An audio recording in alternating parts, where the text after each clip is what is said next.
ইন্নাল্লাহা ইয়া'মুরু বিল আদলি ওয়াল ইহসান ওয়া ইতা'i যিল কুরবা ওয়া ইয়ানহা আনিল ফাহশাই ওয়াল মুনকার। এই আয়াতটা প্রত্যেক জুমায় ইমাম সাহেব দ্বিতীয় খুতবা সাধারণত পড়ে।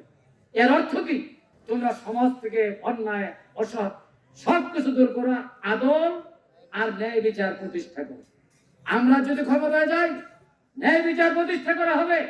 আপনি খুশি পারবেন, রাজনৈতিক শক্তি দেখায় আরেকজনের বাড়ি পোড়াবেন, আপনার হাত করা বেঁধে থানায় নিয়ে কোর্টে নেওয়া হবে, আপনার বিচার করা হবে। আপনি একজন অমুসলিম বাড়িতে হামলা চালাবেন, অমুসলিমরা সবচেয়ে বেশি নিরাপদ থাকবে, তাদের ধর্মীয় অধিকার কেড়ে নেওয়া যাবে না। প্রত্যেকটা মুসলিম ব্যক্তির পক্ষে কোর্ট দাঁড়াবে, রাষ্ট্র দাঁড়ায় যাবে। এটা হবে আমাদের ন্যায় এবং ইনসাফ প্রতিষ্ঠা। এরপরে অর্থনৈতিক উন্নয়ন, পররাষ্ট্র বিষয়ক, স্টিল ফ্যাক্টরি, মানবতার ব্যবস্থাপনা সব কিছু সুসজ্জিতভাবে হয়ে যাবে। এই জমিনে কোন নারীর দিকে কোন যুবক অন্যায়ভাবে তাকাইতে পারবে না।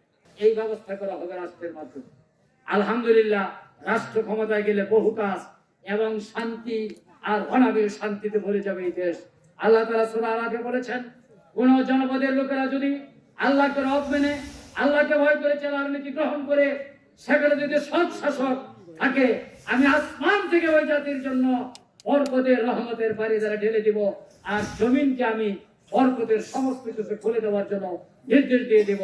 তাকে কোনো অন্যায় এবং কোনো অভাব তাকে স্পর্শ করতে পারবে না।